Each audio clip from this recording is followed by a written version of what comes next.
guys, and welcome. Today, we're actually getting into part of the American Revolution. So far, we've been kind of leading up to it, but the United States as well as Great Britain is going to make some major moves in today's lecture. So let's get into it. All right. Where we left off last time is nations were preparing for war. We were close to the verge of war. We weren't quite there yet. We had the Boston Tea Party, the Boston Massacre, the Stamp Act, all of these things that had really just kind of ticked off the colonists and the British a little bit to a degree. Both sides had kind of sought peace, but ultimately King George he thought the colonists were children and he didn't respect them a lot, so he just was kind of ignoring them for the most part. So then we have Lexington and Concord. And you may remember this famous story about Paul Revere, right? He rides his horse through the towns, warning that the British are coming. The British are coming. The lanterns in the church, and he runs ahead and he warns people that the British are on their way. This is the early American spy network. Throughout the American Revolution, the Americans are going to use women as spies. They'll use slaves. They're going to use whoever and whatever they can as spies to gather information. And this is an early tip-off from a spy, Paul Revere, essentially. So he rides ahead to warn that the British are coming, and the Americans kind of can get prepared for what's about to happen. Ultimately, what happens is there is a battle at Lexington and Concord. So this is known as the shot that's heard around the world. We don't know who shot it. We're not quite sure who shot first. Either way, someone fired a musket shot at the other side. And why is this known as the shot heard around the world? Because all the nations are going to hear about this. Okay, we know that once this happens, war is kind of inevitable. They get into a skirmish, and ultimately the British kind of destroy the colonists at Lexington. They're not trained properly. They lack discipline. A lot of these guys were farmers, blacksmiths. They didn't have a clue. And you're fighting against the British, who they moved really smooth. They marched. They had been in plenty of battles. They're the strongest military force in the world. And when they're in formation, you hear the drums pounding away, orders being screamed on the other side. It's kind of intimidating. So the colonists get absolutely destroyed here. However, the British are ambushed at Concord, and they chase them back to Boston. This is a huge win for the United States, the colonists. They're able to defeat the British, and it's kind of funny that the British are so scared they run off to Boston, where that's kind of their headquarters for the moment. There are tons and tons of troops in Boston. There's one soldier, one British soldier for every 4 Americans there. So there are quite a lot of British soldiers in Boston. Well, the Second Continental Congress is meeting right around this time, and they appoint a commander to raise an army. They elect George Washington. He is chosen to build a Continental Army. Not really sure what it's going to look like. George Washington had fought for the British, so are we going to model what they do? How are we going to pay them? Ultimately, people who had been involved in the previous battle, the French and Indian War, are recruited to kind of help lead and set up a military. Second Continental Congress also drafts what is known as the Olive Branch Petition. They send it back to King George. It's going to take almost about 2 months to get back to King George. And then it will take another 2 months to get back to the colonies. So we're talking around 4 months total that either side, well, the colonists, they send it off and they're not going to hear anything for about 4 months. They have no idea what's going to happen in those next 4 months. Maybe the king has already declared war. The message just hasn't gotten there yet, because they're having to sail across the Atlantic Ocean, which is quite a journey. Okay, so Congress prepares for war, but they want to sue for peace, and this was a last-ditch effort to sue for peace. So ultimately what happens, King George ignores the Olive Branch Petition. He treats the colonists as children. He sees them as rebels, troublemakers, just some young punks that are making a lot of noise, and they need to fall into line and they need to learn their lesson. So he's going to ignore them, and he's going to send even more troops to the colonies. Around this time, we get Common Sense published by Thomas Paine. It's an incredibly popular pamphlet. There are 500,000 copies that are sold in the colonies. That is a ton of copies. You have to realize the population is very, very small during this time period. The fact that there were 500,000 copies sold is incredible. Essentially, what is argued by Thomas Paine in this pamphlet, um, it's not like a book, it's just a little pamphlet. Declared that the American colonies, they have received no benefits from their mother country. Britain's taking advantage of America, and therefore, we should become independent. Let's do our own thing. So a lot of colonists get on board with this idea of leaving Britain.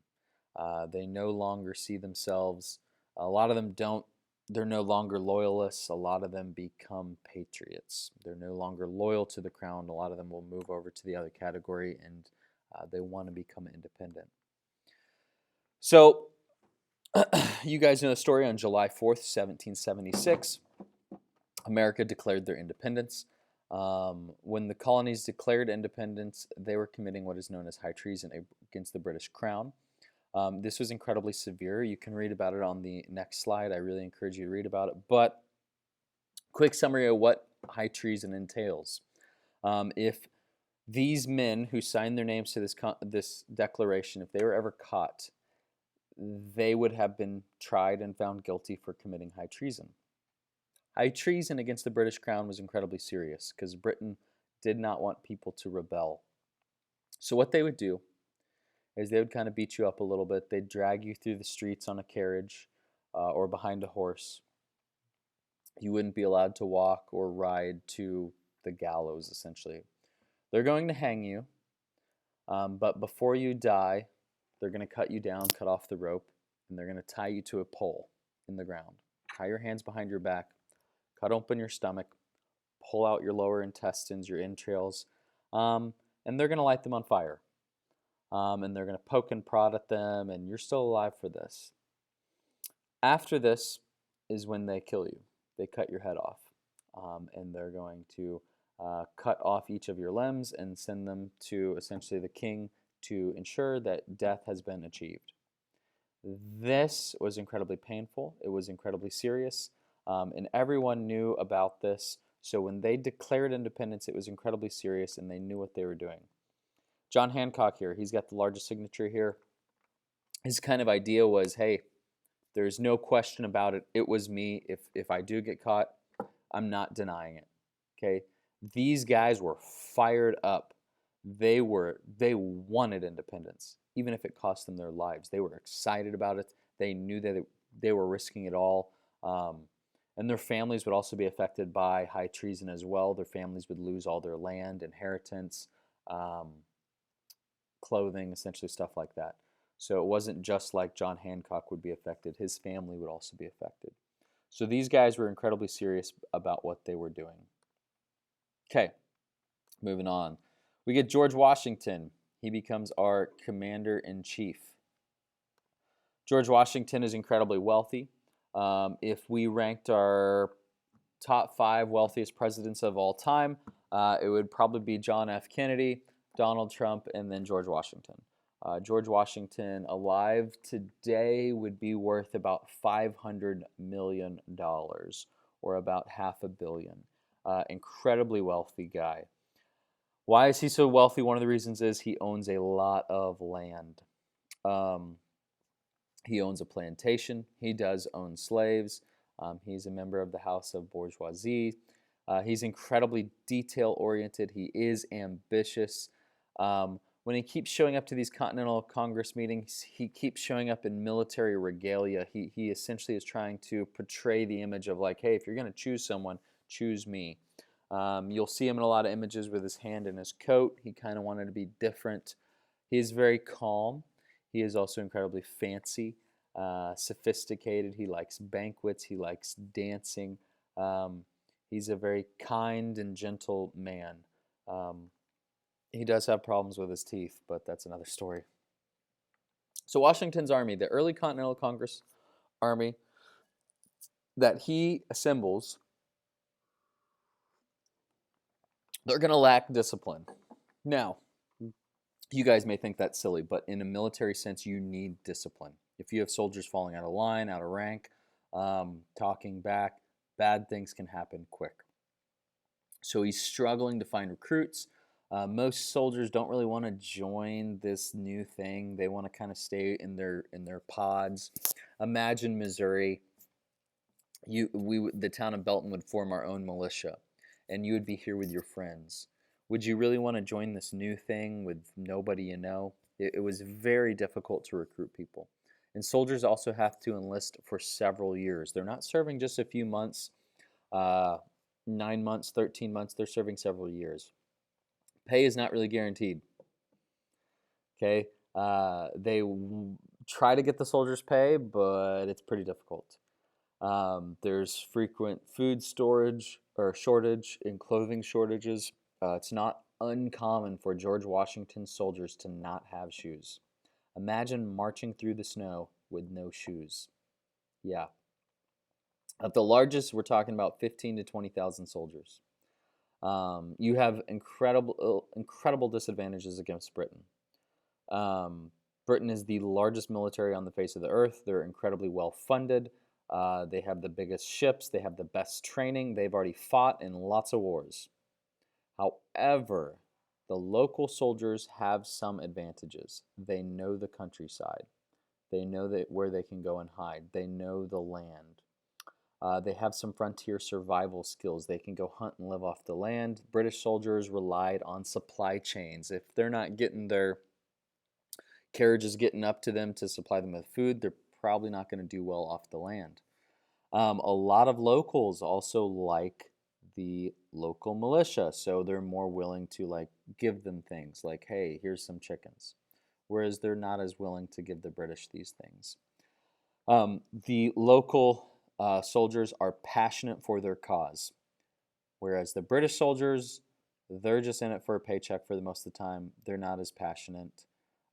George Washington is also an incredible leader, one of the greatest of all time. Here's the British Army. They have 50,000 soldiers already in the colonies, so they outnumber the colonists 2 to 1.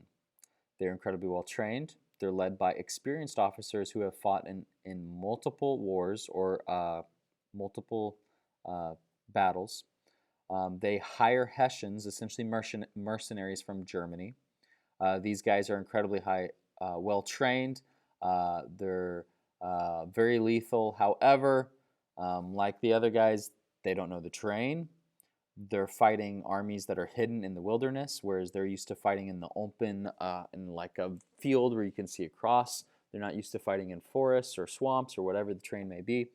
They are trained for open combat, and again, they're not as passionate for this. They really, if the colonies leave, a lot of these soldiers don't care. They want to go back to their families. They want to defend Britain.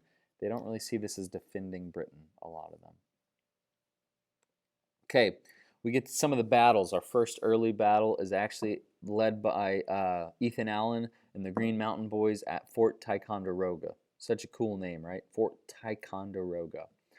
Unfortunately, Benedict Arnold also shows up with some troops and he assists Ethan Allen. However, Benedict Arnold gets almost no credit. This is important later on. As you guys will learn, Benedict Arnold fights in a few more battles and he just never gets credit. He never gets recognition. He's always like the second guy, even though oftentimes he's in command and he's making decisions and people look to him. He's never really getting the credit.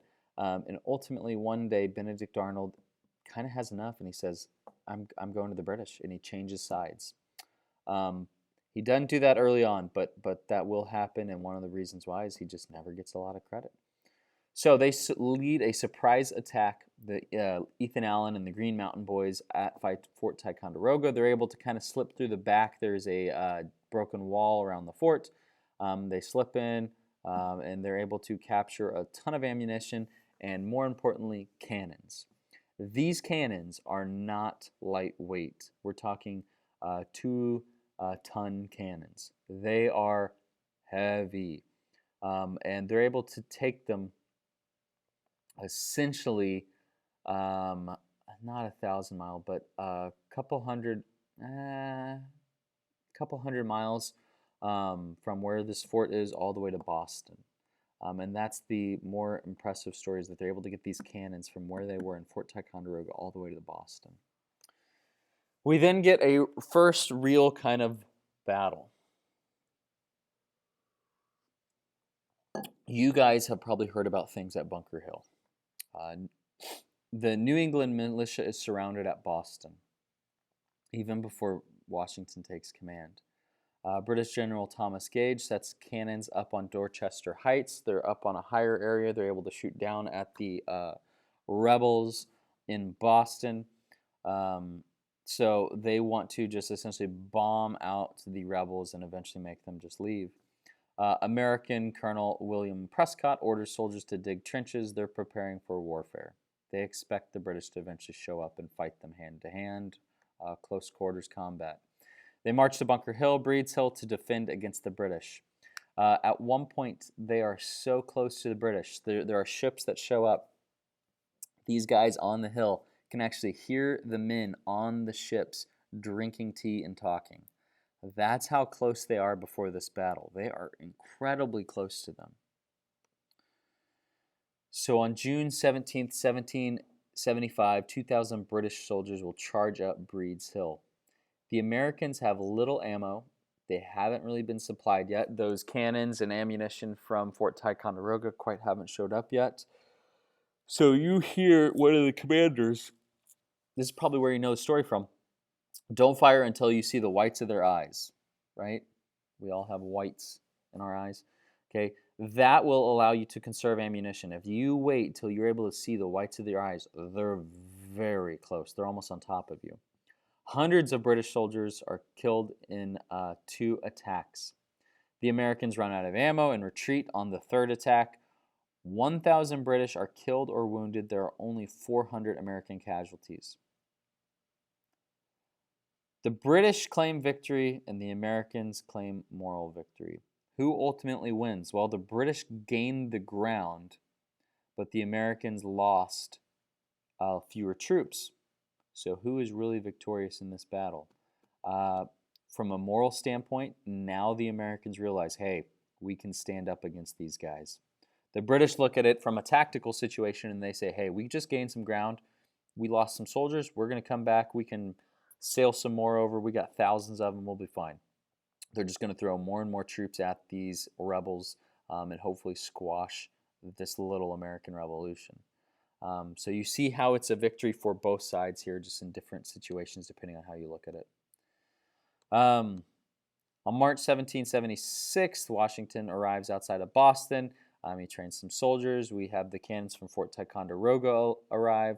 Washington ultimately surprised British by placing the cannons on Dorchester Heights, and the British are essentially driven out of the city after a surprise bombardment. So George Washington with a double dupe here. We leave, but then we come back and we show up to where you were and we bomb you. So this is a huge victory for the Americans, both of these. So we have some wins for the Americans.